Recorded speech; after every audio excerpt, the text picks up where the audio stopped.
Machiegni nyakoro moge jwamo kinyi makawuono chenro en mar mbako romo machakre tok chenro mar kaka wanene kachiel koda kamano bende mwawinjo ka timore achiel kachiel mano log tich mano mag doho ma pacho kae kata Supreme Court kama jogo mantiere e put mar chuogo IBC kata selection panel ochamo ma odiochiengni ma kawuono wamedo mana luwe achiel kachiel ka kendo ka wayudo thuolo mag rango twak achiel kachiel mano ma obiro kawuoka kuom jatendo ma pacho ka Martha Koome ma bende osechiwo kar kacha en mana jip momedo jiwo ne jogo kamoro amora ma gintiere arwakini machiegni iber korika mondo mi warangi ane kaka piny medo mana ringo kendo piny medo mana sudo ka wantiere kodi kar kanyo kora moge jwang' ntiere twak mada twak ka achiel koda welo moda gogo mbaka kotenore koda somo mano mar TVETs ka en siro somb TVETs ni tiende nang'o mano kama wantiere kar kanyo kora moge jwang' an kae koda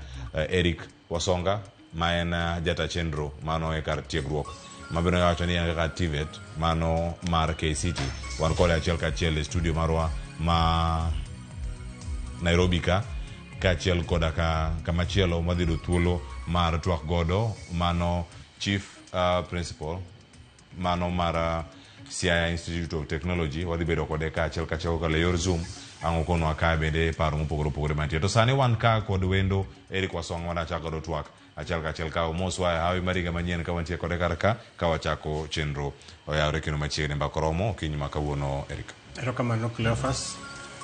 Amoso onade duto ne oyawre uru. Adwoko erokamano kuom bedo kodu kawuono mondo wachak watim twak kaluwore gi duoko manyicho wuok higa mokalo kendo gi yepo mar portal mar KUPS e intake mar Technical and Vocational Training Institutes kata KMTC bende. Ana awuok e dala mar Rongo kamoro ni Kamagambo Kamwango. Kamano. Erokamano ahinya. Mana ka wachako kar kae sani sikunde mopogore opogore ng'eny ang' wayudo duol mano ka isiro mano sigana moro ka mano lose kinde mokalo kendo oganda mathoth sani kore jiwo jogi madonjo e TVETs mar mondo mi wabed kod thuolo mar ng'eyo ni jogo mantiere e TVETs ogirango kata practicals ka kendgi giyudo thuolo mano mag neno ni adieri oganda mopogore opogore yudo lony maggi kendo ginyalo dhach ka gidhi nyime kod tije mopogore opogore e kinde madwarore kinde ma walosene imedo ji mondo mi gine ni kata ka en practicals tije lwedogi ginyalo timo giyo machal nade oganda uwuoge class. The authorities is to give both to the young people a possibility to learn skills, to give the private sector the possibility to learn skills because it's what they need, and to have labor forces, motivated labor forces to assure the future of the company. NITA has the apprenticeship and indentured learnership scheme as per our mandate, and that is where this one has fallen into. So we also have the industrial training levy, which is also supposed to support the in-center training for the students, and a component of it even towards the tools. Just highlight in a minute what we have done. The Ministry of Labor and Social Protection has actually developed policies to address unemployment in Kenya. One is the National Skills Development Policy, which addresses the skills mismatch. We have looked at the issues that are causing the mismatch between supply and demand, and we have come up with a policy. Kuom higni ariyogi wuoth mar somo kaachiel gi dhi e tich ok obedo mayot nikech en gima pokna timo nyaka nene omiyo koro kalure gi kony masebedo kayudo kuom jonyuol kuom skul kuom jo Swiss mokawago the propeller alafu gi Swiss contact gi mentors ma wan go e tich jowadwa mwatiyoge tich go eko gisebedo ka gichung' koda gimako lweta kuma winjo ka tek to anyisogi to gikonya. Nyakoro mo jong mano somba TVETs kendo kanyo nitie jok masiri nitie jok michopo kar kacha nitie gruok mane onigi yudo chopo duolo mochung' ne yiero mag kos madonjo mbalariany kod kuonde tiegruok mamalo oyawo portal margi mar mondo mi oganda nyithindo matimo penj mano mar KCSE e higani mondo mi orangane kanyo gijabedo e thuolo machal nade e kindegi ma giyiero course magi ka wantiere kodi kar kachiel achako kodi Eric Wasonga. Course oyawo mondo mi oyier otime yo machal nade mondo mi adiero ne TVETs oyudo jogo ma bende diher mar riwre kodgi kendo mag timo courses magi kinde ma waloseni ma oganda mathoth keto maino margi madhi kanye dhi mbalariany. Nyithindo motieko piny sani wacho ni oyo wan ka morango en dhi mbalariany ok odhi TVET moro amora kata ka nuoyo gibodok nuoyo. Erokamano. KUPS no yaw to kendo wang' ni yudo ka gitime yo mopogore matin. Mopogore gi higa mokalo irito ga nyaka gimoro dwe mar 9 dwe mar 10 kore iyawe te.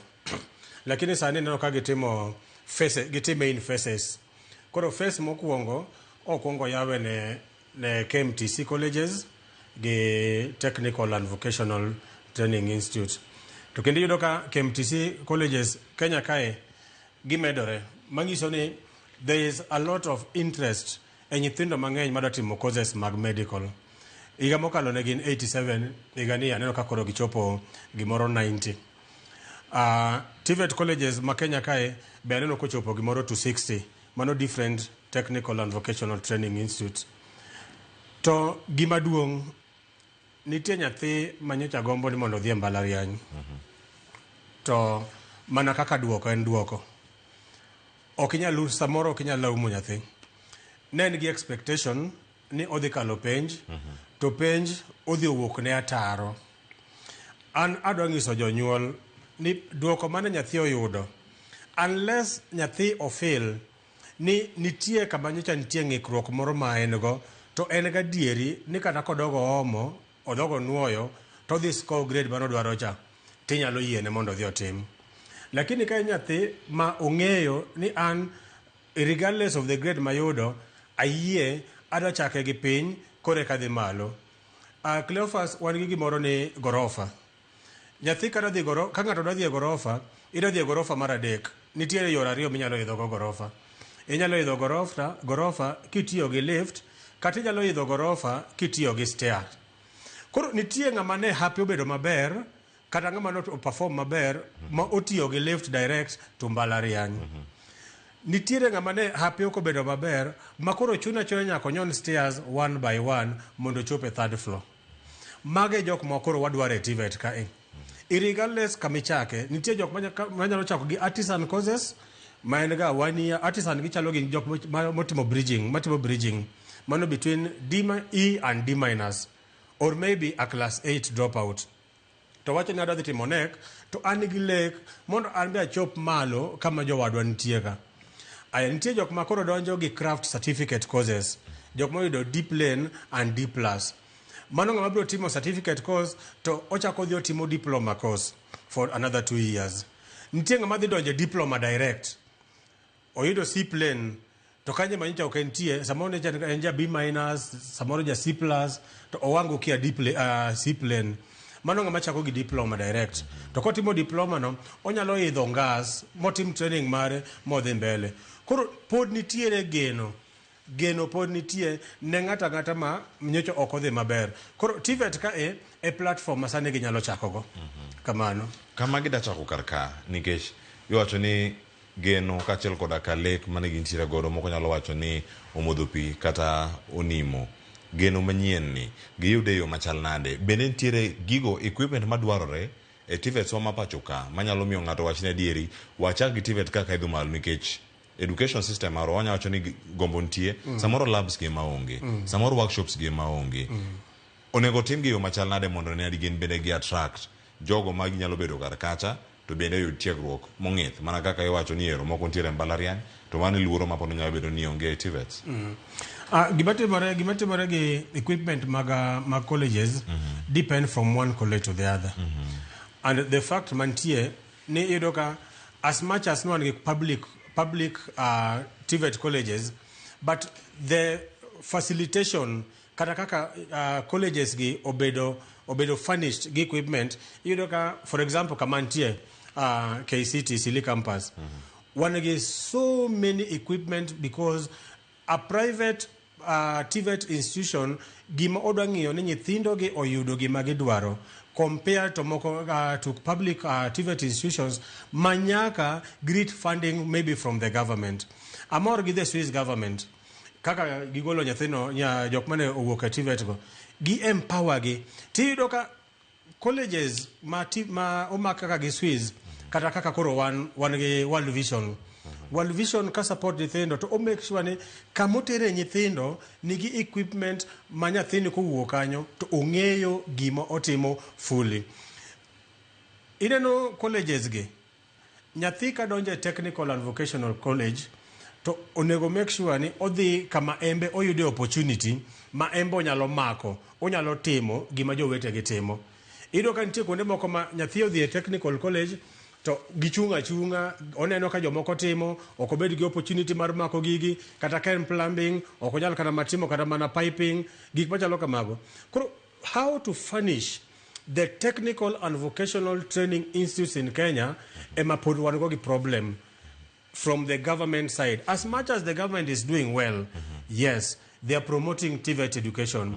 But what about funding model mar equipment mag training? Mago manya bedo ni onge. Magi manyalo bedo ni onge. E mag sirkal gi. E mag sirkal gi. Titi mi angopo no kata ngomo ne gubeni timo kar kama no miyo jiwane somo mag TVET. Nyocha ago kata matua kata ge one of the public principles.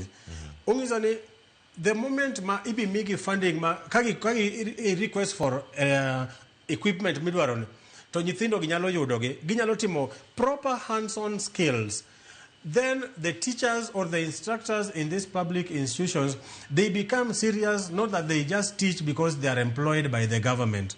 Koro kanya makoro nyaka koro sirikal donje. The public technical colleges nyaka bet megi support mar funding mar equipment.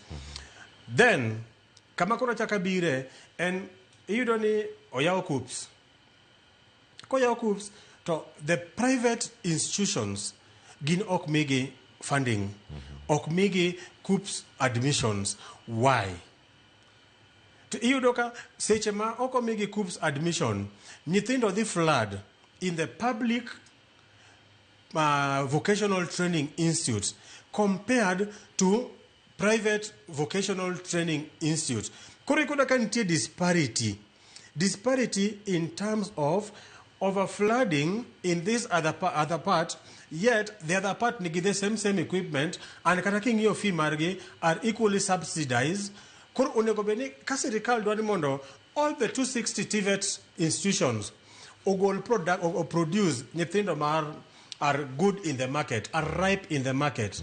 Then onego beni ing'iyo class ratio, instructor per student ratio. Onge kaka ijalo ka a class mar technical and vocational, a class mar technical kata for example mechanics. Onge kaka ijalo ka class mar mechanics nigi nyithindo kata ma pra-beach in a class. Japuonj achiel. Ng'isa ni seche ma nigi nyithindo kata ma pra-beach in a class. How and when will all the students have access to kata mana spanner mar yawo the engine? How or when my students moko gi te dhi bedo gi opportunity mar kata matimo electric motor vehicle electrician's course mondo ng'eni kata timo kata ma lighting to mae kama onego bed namako kata mae kama onego adiyo mondo kata ma horn mar gari cha ogoni pip pip pip pip pip. Koro iyudo ka the ratio does not resonate well with the ratio mar student to instructor. Students ni malo, instructor ni piny, and they become overwhelmed. To mano timore nango jopuonj mag TVETs gi ema ni piny koso gionge thuolo koso jok tim training mag bedo jopuonj mag TVETs anga timre kar koso ok ndike gi sirkal. In fact, this thing is okay, issue okay kana about jopuonj. Issue and about over admitting a public institutions vis-a-vis other private institutions also are doing equally the same thing. Mondo beni nyithindo gi bedo distributed equally. To nengo manya bedo ni nika nikech ka gin jok manie public to sirkal dhiro weche mag 100% transition nyaka tok timo KCSE mondo mi oganda mokalo mo qualify chopo institutions machalo kamagi ochopi. En rem korka sirkal kawo ji mathoth to facilities tin Exactly. kwan mag jopuonj bende pod nitie gimoro exactly. And rem kuom sirikal kuom kawo ji mag advocating for the TVET is very very good. Nikech onge kaka king'io kata ma namba masano dhi e mbalariany kata ma this year is not a very big number compared to namba mano timo penj last year. Chakre josip len kaduogo piny gi ng'eny molo nyithindo madhi e mbalariany. The problem kama koro wuoke is not even the instructors per se. The problem mawuokae en why would the government not consider tero nyithindo through COOPs kata mana private institutions? Mondo ka nyithindo wuok mochiek te giwuok e public university, I mean public TVET institutions, ka gin gi full access to hands-on skills. TVET nobiro mondo nyithindo matimo course otimo tij lwedo. Tich miluongo ni aneno gi wang'a tatimo gi lweta. Mano be ka donjo. In fact, ng'ama nowacho ga ni seeing is believing cha, ng'ano nowache ga dieri. Ka konyalo mana nene to konyal mule, then iyudo ka the end production bedo ma worth as much as odhi e TVET. Yes, but ogole nango koro mane gima sani koro ne beno advocate for. And I congratulate the government for doing this noble move mar promoting TVET institutions. Wantiere January sani. Yes. Intek nyabedo ni chal nade nikech wan gi gima nyabedo ni opidh ewi jonyuol mag nyithindogi. Nyithindogi dongo kinde ma gineno ni mbalariany is the thing. Ka ema ji nyaka te dhiye. Gidhi pong'o kacha, facilities bedo matin. Kinde ma wantie sani bende luoro nitie ni campaign mitimo mano mar jiwo TVETs bende odhi neno ka nitiere influx kata medruok moro maduong' ahinya manyalo tamogi kata handle kaka sano osechako ywak ni class ratio mar japuonj gi japuonjre pok obedo marom. En kwan mamalo mag jopuonjre to jopuonj tin. In fact, the moment there is influx about on the students to instructors ratio, production dhi bedo mapiny. Kata mana sani in our public universities, last time nangisi kae, we have got situations ma nyithindo madhi timo kata mana the technical courses kata mana universities, they come out ka ogichiek for the fail. Why would a student from university come again to KCT, for example, asabedo with so many students machalo kamano, mar wacho niya, Mr. Eric, I did this thing at university. I'm an electrical engineer. Lakini gima nawuogo e university vis-a-vis gima ugolo ka a technical institution kaka koro KCT karwa kacha. Ino ka ni malo. Why would somebody say so? This person is saying so because by the time I'm in a university, no major much on theoretical than the practical part of the course. And it's something most bedo kata masani and the students are dek mano graduate 2 years ago. Achiel notimo electrical engineering, achiel notimo mechanical engineering, and I have them in my college. They want hands-on skills. And they confess, nwatimo mae lakini kama kuru wantieni, the TVET way is the way to go. Mana mumi noka last time kana TVET timo kata mana anniversary margi. They came up with a slogan, manegi wachoni, if education is the key, TVET is the master key. It means the nyathimo timo education osomo kata mana university kacha engi education, but the master key comes to the TVET institutions.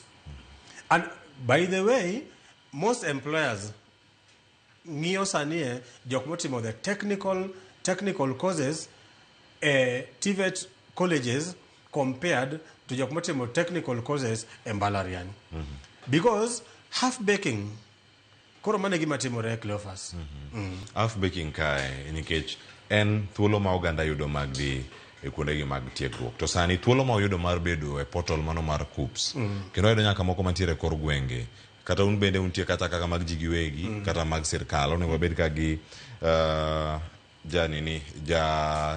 ta sikul mano Masia Technical and Training College mano kama intie county Masia kata kama no pok wayude makare. Adwa wijane kama olosi kotere kon mar sirkal ni to ochal nade. Kendo sani wadhi bedo gi thuolo mar rango ni kama wadhi yudo thuolo matwa kodgi. Iyudo ni mbui mar kata portal mar KUPS ni iyude yo machal nade nikech kae oganda moko wacho ni kata jok manie TVETs moko ma da apply to gintiere dala giyud gi yo mane portal ni yot ne en ga mane matiyo kode. Kawaida gimomiyo this time serikal ne wacho ni gidwa timo in phases en changamoto manotimore last year. Iyudo ka ne ji apply to gini nok dhi ga through. Koro most people were doing it. Moko ne time ga nyaka saa 6 saa 7. Iyudo ka nyathi obedo pod orito mondo ji onindi. Koro ka iluongo ni streaming kata ma jam mar internet odog piny. Koro this time kano yawe ne TVET gi KMTCs timo margi chon, universities dhi timo margi later dhi konyo. To gini this time ginyalo kata matime kata mana Huduma centers nikech oyawe nyaka the local Huduma centers, oyawe nyaka counties, inyalo kama dhi to the local education offices mag jo county kopo ni gino tami. Oyawe nyaka the local Huduma center kama ngato nitie. You just walk in the KUPS people, you will just find them there. Then nitie kata ma colleges ma aji kata mana government offices mag education ma o place jogegi and then jo KUPS be bro bedo ka konyo. Koro kopo ni okinyal donjo in kibinafs. For example, kain kata ma Rongo wa, you can walk into the Rongo education office, ibro yiro ka jo KUPS ne kanyo. Or kantia Huduma center mora machiegni kodi, you can still get it there. But the window makbe ochako mewa window maber nikech koyawe tino kodhiru motek pero ga chiel mbele ko jaja. Dong mano thuolo maber ma dhi konyo jonyuol. Koro wangni beto yot compared to the other time. Mano ka rango yot mare mar rango ne adieri chero gi ochopo ne japuonjre kamoro mora mentie nyakoro mog jonwa kwa kan mondo mi yornwa ote mari ka chel koda ka paro mentie godo ko ni ka jonwa ne mbui bende mar Facebook mano ka mantie live achel kae ka wamedo mana rango ni to piny Kenya ringo kochomo kama chal nade mano ka moganda gi duto bedo kae ka ndiko nwa achel kachiel ntiere paro ma bende umedo mana ornwa kar ka kale mokari adek mantiere kae ka ngato mia ote ka wacho na luotwa ka an ndani ma tisenya Migori ka machielo Mako Wino Junior en kodwa ka achiel wacho ni itieko wach mano mano makoracha Eric Wasonga luo chendo nyigi be pando koro kwane kata eyo makare ro kama na inya watiere kode kar kae wacho ni Cleo Mosnao siepa mano Eriko Baba Makoracha wacho ni jandege Oriedo Kameji mano wuod Kamwango wacho ni ntiere kae wacho ni ana product mara Vocational Technical Institute wacho ni ekindewa ne nitiere stiff competition between TVETs Kakarambogi Institute of Technology Manoriat kod Kenya Polytechnic University of Nairobi. Sanity the dhano ni called strange belief ni success only comes from the university degree. Omera, they are wrong. Sani universities obedo mathoth mamoko offer nyaka non-existence courses. Okay. Mago miyo ngato sungore kod academic papers lakini otimo careers maonge e job market. Magi miyo ngato behave mana ka ngama ne okotimo kata ngama ne okotemo dhi sikul kod nyiego mapeti. Teruru nyithindo e TVET osom artisan courses. Engineer Lazaro Kanyambok ma Kariobangi Nyamaguje Kanyada East. Aya, wacho ni jok modhi mbalariany sungre. Giri mondo mi ogole wi dhano sunga ni kik bedi e wi oganda. Ayuda ne pachi Eric Wasonga nikech piem nyalo bedo ka kiwacho. Tingeni TVET bende dwaro mana jopuonjre mondo mi odonji, mbalariany bende dwaro jopuonjre mondo mi ochop kar ka. Mondo mi gini kik ne ni en tuomruok kata piem. Tirango nyalo mar japuonjre kalore kod gino monyalo timo. Inyalo gole wiwa kaka oganda nade mokwongo ilosa ne kod Injinia Lazaro Kanyambok maluo chendo morote. Erokamano Lazaro osiepna. Cleophas gini ok en sunga nikech kwachako kede ni en sunga to wadhi bedo gi akwede ni inidhi e mbalariany to onge giminyalo. Koro wan jo technical wan ema koro wanyalo. Koro iyudo ka jomoko ji fail ni gine ma koro ginyalo timo gini. Koro kama gini wuok e majorly en the half baking mar nyithindo mana nyisicha. You know, most companies, most of these people manage your kalika. Kagi yudo ngama timo electrical engineering kata mana kaka na wacho kata mana plumbing. Ngama no time university cha yudo ka engi ish. Question moro nitie ni, is it true ni mabe ngama otimo course ni embalariany adier? And the reason ichakiro ni ng'eny nyithindo madhi e university timo courses gi samoro ok gijituma for this field. O qualify odhi otimo course ni. Lakini ka en e university kacha ok ojituma mondo o accept ne atimo course mar engineering, onego beni ambe ka dhi e field to onego beni a produce kaka ng'at ma owuok oko e field nyalo produce. Koro ana wacho ni gini ok en sunga mabe adwani mondo agol pach ji e ginie. Nyathi kodhi e university otim extra hands-on skills manyalo booste, manyalo miyo obedo kata ma atpa, otim kata manita. Ineno gino, kotimo kata manita, itimo university for your 3 years. Kata mana your 4 years. To iwuok oko. Koro chakil supplement gini, ginita training, which is more of hands-on skills, mondo oboost makata kidhi oko kacha to papers nika obedo boosted. In fact, the thing motimo nita is 90% practicals.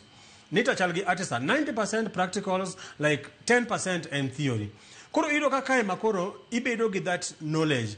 Koro ada magolo pachoganda ni jo university gi botim gi atima, lakini wa embrace gi to anyalo encourage ngama ni mbalariany ni imbe ka ido thuolo madhi mbalariany matimo the technical courses. Make sure ni ibedo gi additional training to help you sustain the job market practically. Koro gima Lazaro wacho no en gima dier, lakini en a notion mane public domain. Kamano e paro wacho ni mane gima oganda mathoth bende rito neno ni mano e paro ma oganda bende yudo. Nyakoro mag jwangi thuolo montiego sani in kama intiere yiero koren mari mbui mara KUPPS oseyao kendo kanyo nigi thuolo matero nyathini ma ipar no koyudo entry mare e mbalariany. Mano jok moyudo C+ kadhi malo. To kata nitie jok moyudo C+ kadhi malo madiher mar dhi TVET to were gi mbalariany kata moluongi kata yiero. To mano bende timore. Kwano niga malo bende kirango kod entry mamoko bende TVET. Already kata masanie I can attest to you. On Friday I admitted Jabi minus. Angombe Jabi minus obiro a TVET. This Jabi minus is saying that an adult team hands-on skills, other team diploma. Achagi diploma, tachaka compliment ginita mana wachocha, and then I will be very, very ripe for the job market compared to the other person. Ayamara reyo, matukoro about the exams. The exams wabuoga makesi yesige, nitire circumstances, manya theoti mo penj, Cleophas, to kata ni penjo buoge. Hey, mabi anema ayudo grade ni. And he was not that category all along. No kind of category ma C+, then mane C ka C- or below. Then ko the timo page to penjo buoge. Then o wacho ni kadi university gi performance mara, am I going to break even? Kalore kaka nyicha chaloja. Koro ido ka nyithindo ge gin moko ma they assess themselves. I want to tell nyithindo motimo form 4 last year, take your time. Have a meeting, and I normally say, if your name is Eric, like myself and Eric, call Eric for a meeting. You as a person and Eric as identity. And kaka Eric, number one, what do adatimango bang form for penjo sa wuok. And kaka Eric, kadhi mbalariany gi grade mara chake form 1 nyaka form 4.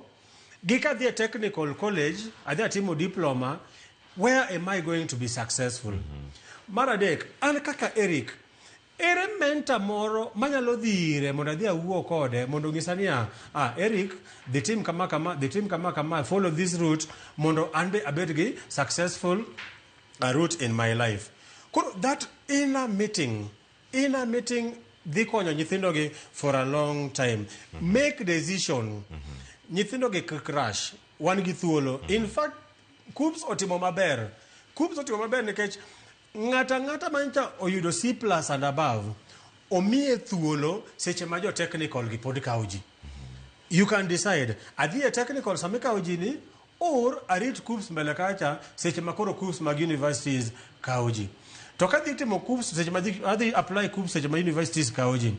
What am I going to do? Number one, nitie gimilo ne career. Nyathi mora madwa yiero career mare through the KUPS, either university or through technical and vocational training institutes. Number one, nyakong'i gimilo ne passion or gimilo ne interest. Course madwa timoni, be an kode e chunya, koso baba wakata mama wang'isa niya, Otieno nyathina, Eric mawuoda, adwani mondo idhi tim course ni. Iyiero ni course, koso iyiero kendi. Number two, what is the employability? Employability is either aditimo course as a self-employed or aditimo course as unemployed. Or anyalo bedo both. Abedo employed, but ativo ayaw kata ma workshop na things are running out. Ambe chaka employ jomoko. Then number three, and what is the income of this course? Can it sustain me moving forward? Three very important things in career. Kata majok matimu KUPS anie. Do not rush. Take your time to consider the three basic elements of career choice. Number one, passion, interest. Number two, employability. Number three, income. Erokamano Eric Wasonga. Uvero kodwa okinyi makawuono kwa warango weche maga TVETs. Kendo wageno nyakura mokijanga mora maintiere. Nyathini otimo penjo yudo grade no mano mara C-. So yudo C plan. Owacho no miss man university ente gi point achiel. Kik chunyi tho. Pode nigi thuolo machielo nyakura mokijanga. Mamedo kono uko mora mauntie ni thuolo se yawo ka KUPS. Kikubimo leo. Owach ni jowa mawuoka kaluo biro kendo paro mopogore ntiere karka. Daki kama miwa ka orumo, daki engi nyiriri pradek. Mar miya wach mari mogik. Erokamano. Nyiriri pradek abro makao kangiso nyithendo ni we do free career guidance and counseling. And kopo ni in gi shida choice selection wan gi jopuonj molony mag career. Inyalo gochona, inyalo biro irwa KCT Isili campus. We shall have a one-on-one mondo wa discuss kodi. Wadiloso a career day. A career day ma dibedo gi so many professionals at KCT in Isili. Tarik pagangwen dwe manyien. Mano chieng Valentine. Chieng Valentine. Koro ngama nyalo gochona, namba na nyalo mamiyo ge kama kawaida. They can just call me. Inyalo gochona 0720 adeko chiko aboro. 0720 393988. Erokamano. We shall assist you. Erokamano ahinya. Nyakura Mogejwang' mar mondo mi osira oganda mathoth ahinya. Ing'eni mano iuse. Koro ang'wene ni banka mondo mi konwa ne achiel kachiel. Nang'o mantiere. Nyakura Mogejwang' gikanyo wakaw ok en yueyo watieko gikanyo. Warado duche makien chen mar piny kod mbako romo nyinga Cleophas Oluoch. Jagi sumo kanyakwar mokiew nyaka sango reti masani.